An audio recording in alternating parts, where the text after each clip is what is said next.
Alice was beginning to get very tired of sitting by her sister on the bank and of having nothing to do. Once or twice she had peeped into the book her sister was reading, but it had no pictures or conversations in it. And what is the use of a book, thought Alice, without pictures or conversation?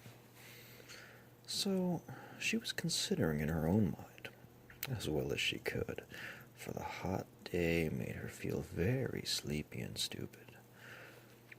She was considering whether the pleasure of making a daisy chain would be worth the trouble of getting up and picking the daisies, when suddenly a white rabbit with pink eyes ran close by her. There was nothing so very remarkable in that, nor did Alice think it so very much out of the way to hear the rabbit say to itself, oh dear, I shall be late." When she thought it over afterwards, it occurred to her that she ought to have wondered at this, but at the time it seemed quite natural. But when the rabbit actually took a watch out of its waistcoat pocket and looked at it and then hurried on, Alice started to her feet, for it flashed across her mind that she had never before seen a rabbit with either a waistcoat pocket or a watch to take out of it. And burning with curiosity, she ran across the field after it, and fortunately was just in time to see it pop down a large rabbit hole under the hedge. In another moment Alice went down after it, never once considering how in the world she was to get out again. The rabbit hole went straight like a tunnel for some way, and then dipped suddenly down, so suddenly that Alice had not a moment to think about stopping herself before she found herself falling down a very deep well. Either the well was very deep, or she fell very slowly, for she had plenty of time as she went down to look about her and wonder what was going to happen next. First she tried to look down and make out what she was coming to, but it was too dark to see anything. Then she looked at the sides of the well and noticed they were filled with cupboards and bookshelves. Here and there she saw maps and pictures hung upon pegs. She took down a jar from one of the shelves as she passed. It was labeled orange marmalade, but to her great disappointment it was empty. She did not like to drop the jar in fear of killing somebody, so managed to put it on one of the cupboards as she fell past it. Well, thought Alice to herself, after such a fall as this, I shall think of nothing of tumbling down the stairs. How brave they'll all think of me at home. Why, I wouldn't say anything about it, even if I fell off the top of the house, which was very likely true. Down, down, down. Will the fall never come to an end? I wonder how many miles I've fallen by this time, she said aloud. I must be getting somewhere near the center of the earth. Let's see. That would be 4,000 miles down, I think. For you see, Alice had learnt several things of this sort in her lessons in the schoolroom, and though this was not a very good opportunity of showing off her knowledge, as there was no one to listen to her, still it was good practice to say it over. Yes, that's about the right distance. But then I wonder what latitude and longitude I've got to. Alice had no idea what latitude was, or longitude either, but the thought that she had was that they were nice, grand words to say. Presently she began again. I wonder if I shall fall right through the earth. How funny it will seem to come out among the people who walk on their heads downward. The antitheses, I think. She was rather glad there was no one listening this time, as it didn't sound at all the right word. But I shall have to ask them what the name of the country is, you know. Please, ma'am, is this New Zealand or Australia? And she tried to curtsy as she spoke. Fancy curtsying as you're falling through the air. Do you think you could manage it? And what an ignorant little girl she'll think me for asking. No, it'll never do to ask. Perhaps I shall see it written up somewhere. Down, down, down. There was nothing else to do, so soon Alice began talking again. Dinah will miss me very much tonight, I think. Dinah was the cat. I hope they'll remember her saucer of milk at tea time. Dinah, my dear, I wish you were down here with me. There are no mice in the air, I'm afraid, but you might catch a bat, and that's very like a mouse, you know. But do cats eat bats, I wonder? And here Alice began to get rather sleepy, and went on saying to herself in a dreamy sort of way, do cats eat bats? Do cats eat bats? And sometimes, do bats eat cats? For you see, as she couldn't answer either question, it didn't much matter which way she put it. She felt that she was dozing off and had just begun to dream that she was walking hand in hand with Dinah, and saying to her very earnestly, Now, Dinah, tell me the truth. Did you ever eat a bat? When suddenly, thump, thump, down she came upon a heap of sticks and dry leaves, and the fall was over. Alice was not hurt a bit, and she jumped to her feet in a moment. She looked up, but it was dark overhead. Before her was another long passage, and the white rabbit was still in sight, hurrying down it. There was not a moment to be lost. Away went Alice like the wind, and just in time to hear it say as it turned a corner, Oh, my ears and whiskers, how late it's getting. She was close behind it when she turned the corner, but the rabbit was no longer to be seen. She found herself in a long, low hall, which was lit up by a row of lamps hanging from the roof.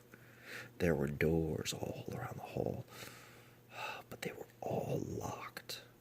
And when Alice had been all the way down one side and up the other, trying every door, she walked sadly down the middle, wondering how she was ever going to get out again.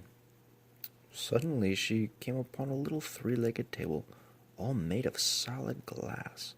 There was nothing on it except a tiny golden key, and Alice's first thought was that it might belong to one of the doors in the hall. But alas, either the locks were too large or the key was too small, but at any rate it would not open any of them.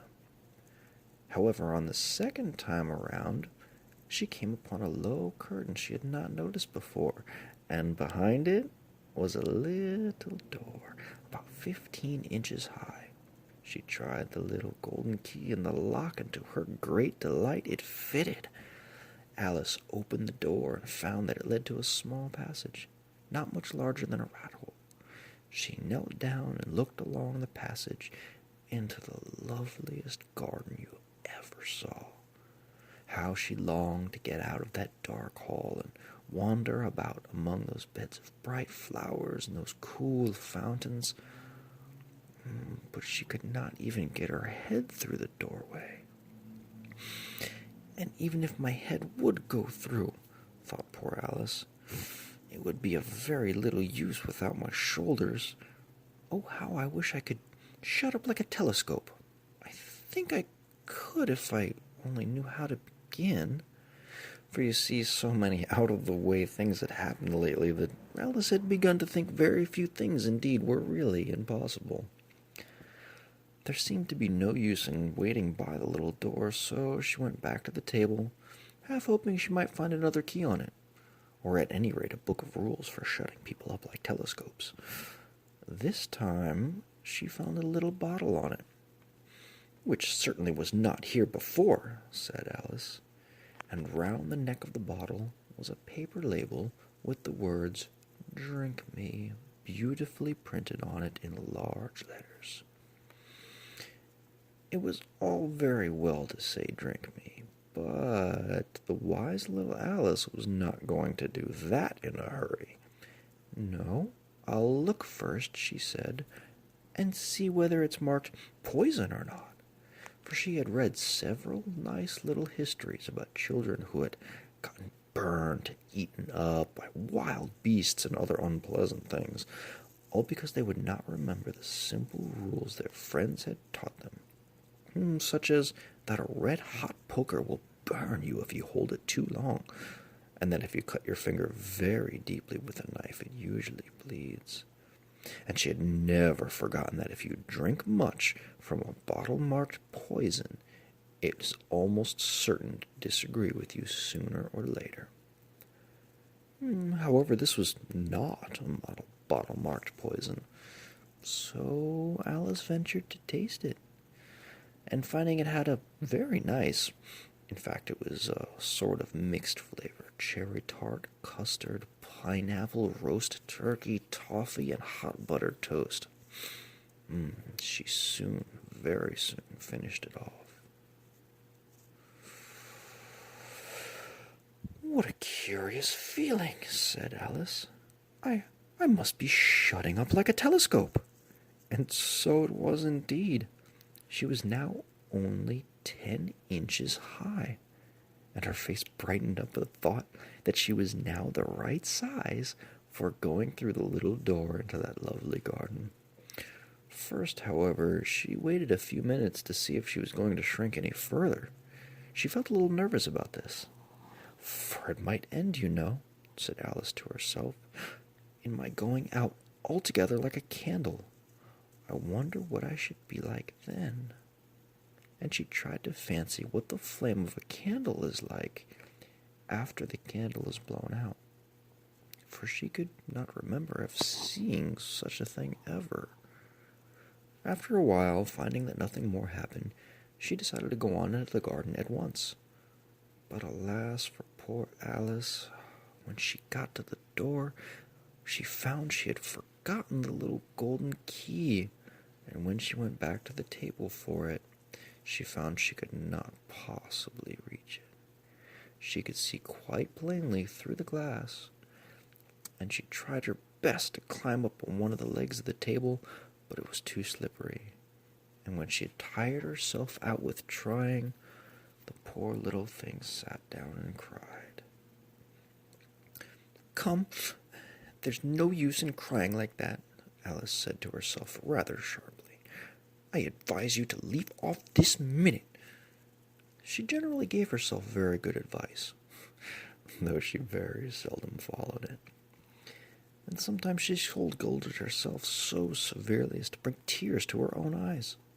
And once she remembered trying to box her own ears for having cheated herself in a game of croquet she was playing against herself, for this curious child was very fond of pretending to be two people.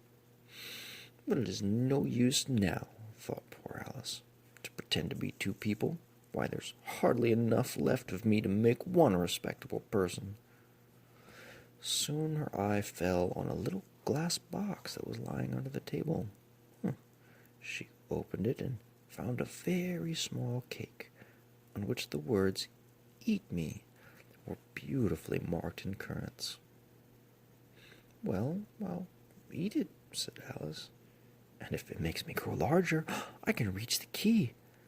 And if it makes me grow smaller, I can creep under the door. So either way, I'll get into the garden, and I don't care which happens." She ate a little bit, and said anxiously to herself, which way?" holding her hand on the top of her head to feel which way it was growing, and she was quite surprised to find that she remained the same size. To be sure, this generally happens when one eats cake. But Alice had got so much into the way of expecting nothing but out-of-the-way things that it seemed quite dull and stupid for life to go on in the common way. So she set to work and very soon